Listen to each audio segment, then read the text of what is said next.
नमस्कार दोस्तों, मैं हूँ तेजल। आप सभी का बहुत बहुत स्वागत है आज के डेली करंट अफेयर्स हिंदी भाषा में। बीमारियों को कम करने और स्वस्थ समुदायों के निर्माण में हमारा जीवन, स्वच्छता के महत्व के बारे में लोगों में जागरूकता बढ़ाने के लिए दुनिया भर में 19 नवंबर को विश्व शौचालय दिवस या वर्ल्ड टॉयलेट डे मनाया जाता है। भारत में पेयजल और स्वच्छता विभाग यानी DDWS जल शक्ति मंत्रालय द्वारा स्वच्छ भारत मिशन ग्रामीण SBMG के तहत भी मनाया जाता है, ताकि सुरक्षित स्वच्छता तक पहुंच के बारे में जागरूकता को बढ़ावा दिया जा सके।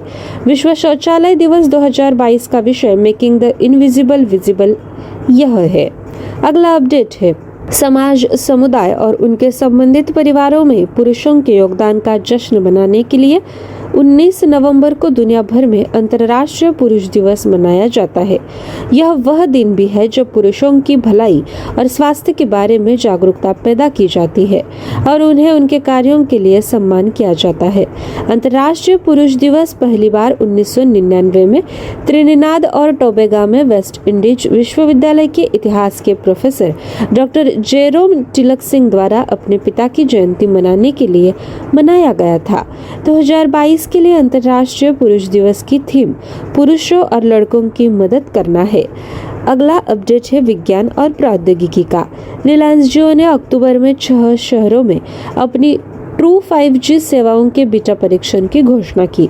टेलीकॉम ऑपरेटर ने अब बेंगलुरु और हैदराबाद में सेवा शुरू करके जियो ट्रू 5G की पहुंच का विस्तार किया। कंपनी का दावा है कि जियो ट्रू 5G के साथ जियो उपयोगकर्ता अपने स्मार्टफोन पर 500 Mbps से 1 Gbps के बीच की गति का अनुभव कर सकते हैं। 425 मिलियन से अधिक उपयोगकर्ताओं के साथ रिलायंस जियो एक डिजिटल समाज में भारत के परिवर्तन को गति देने का दावा करता है। कंपनी ने कहा कि यह कनेक्टिविटी और तकनीक जीवन को बेहतर बनाने और आजीविका प्रदान करके मानवता की सेवा करने में मदद करेगी। अगला अपडेट है रैंक और रिपोर्ट का। वित्तीय सेवा दिग्गज मॉर्गन स्टैनली में एशिया के मुख्य अर्थशास्त्री चेतन आहा ने भविष्यवाणी की कि भारत 2027 तक दुनिया की तीसरी सबसे बड़ी अर्थव्यवस्था बन जाएगा। उन्होंने फाइनेंशियल टाइम्स में एक लेख में कहा कि भारत का सकल घरेलू उत्पाद यानी GDP 3,400 अरब डॉलर से कई गुना बढ़कर 8,500 अरब डॉलर हो जाएगा। आहा ने लिखा, भारत हर साल अपने सकल घरेलू उत्पाद यानी GDP में 400 अरब डॉलर से अधिक का इजाफा करेगा।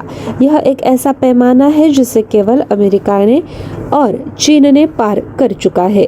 मेरे सहयोगी रिधम देसाई का अनुमान है कि भारत का बाजार पूंजीकरण 2032 तक 3.4 ट्रिलियन डॉलर से बढ़कर 11 ट्रिलियन डॉलर हो जाएगा, जो वैश्विक स्तर पर तीसरे सबसे बड़ा है। अगला अपडेट, भारत मिस्र में शर्म अल शेख में पार्टियों के सम्मेलन के 27वें सत्र में मैंग्रोव अलायंस फॉर क्लाइमेट यानी मैक में शामिल हो गया। अलायंस में शामिल होने के बाद भारत ने कार्बन प्रच्छादन के लिए वनों की कटाई और वनक्षरण कार्यक्रमों से उत्सर्जन को कम करने के साथ मैंग्रोव संरक्षण के एकीकरण का आह्वान किया। गठबंधन प्रकृति आधारित जलवायु परिवर्तन समाधान के रूप में मैंग्रोव की भूमिका के बारे में वैश्विक जागरूकता बढ़ाएगा। यह मैंग्रोव वनों के पुनर्वास को वैश्विक स्तर पर सुनिश्चित करेगा। सुनते हैं अगला समाचार। उत्तर प्रदेश सरकार राज्य के 4 शहरों में 2023 से 2024 में खेलो इंडिया नेशनल यूनिवर्सिटी गेम्स की मेजबानी करेगा।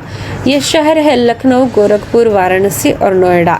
खेल के अतिरिक्त मुख्य सचिव नवनीत सहगल के अनुसार देश भर के 150 विश्वविद्यालयों को प्रतिनिधित्व करने वाले लगभग 4,500 athlete rowing, basketball, judo, kabaddi, कुश्ती, तैराकी, मुक्केबाजी आदि सहित 20 विषयों में शीर्ष सम्मान के लिए भाग लेंगे।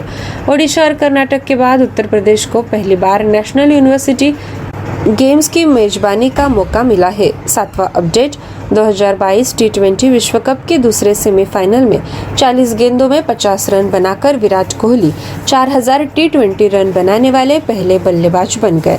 भारत के पूर्व कप्तान भारत के लिए सबसे छोटे प्रारूप में 3,000 रन के आंकड़े को पार करने वाले पहले खिलाड़ी भी थे।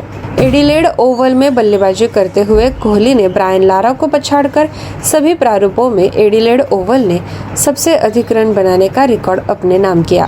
लारा ने आयोजन स्थल पर 15 पारियों में 940 रन बनाए थे, जबकि कोहली ने अपने 15वें मैच में मैदान पर 950 रन का आंकड़ा पार किया था। अगला अपडेट, गांधी पीस फाउंडेशन ने द वायर की वरिष्ठ संपादक आरफा खानम शेरवानी को 2022 के लिए अपने प्रतिष्ठित कुलदीप नैयर पत्रकारिता सम्मान देने की घोषणा की। यह पुरस्कार पत्रकार, लेखक और मानवाधिकार कार्यकर्ता कुलदीप नैयर की विरासत का सम्मान करता है और लोकतांत्रिक मूल्यों और स्वतंत्र मीडिया में योगदान देने वाले भारतीय भाषाओं में काम करने वाले पत्रकारों को दिया जाता है। जाने माने अकादमिक और लेखक आशीष नंदी ने नई दिल्ली के प्रेस क्लब ऑफ इंडिया में आयोजित एक संवाददाता सम्मेलन में यह घोषणा की। अगला अपडेट, विज्ञान और प्रौद्योगिकी मंत्री जितेंद्र सिंह द्वारा फरीदाबाद, हरियाणा में देश में सार्वजनिक रूप से वित्त पोषित अनुसंधान से उत्पन्न जीवन विज्ञान डेटा के लिए भारत का पहला राष्ट्रीय भंडार का अनावरण किया गया। यह जैव प्रौद्योगिकी के क्षेत्रीय केंद्र में स्थापित इंडियन बायोलॉजिकल डेटा सेंटर में 4 पेटाबाइट्स की डेटा स्टोरेज क्षमता है और यह ब्रह्म हाई परफॉर्मेंस कंप्यूटिंग सुविधा का घर भी है। सिंह ने कहा कि राष्ट्रीय सूचना विज्ञान केंद्र भुवनेश्वर में एक डेटा डिजास्टर रिकवरी साइट स्थापित की गई है।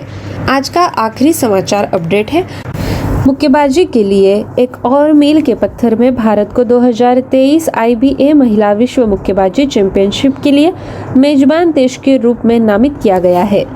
घोषणा नई दिल्ली में एक प्रेस कॉन्फ्रेंस में की गई, जहां IBA अध्यक्ष उमर क्रेवलेव और BFI अध्यक्ष अजय सिंह की उपस्थिति में अंतर्राष्ट्रीय मुक्केबाजी संघ और भारतीय मुक्केबाजी महासंघ के बीच समझौता ज्ञापन पर हस्ताक्षर किए गए।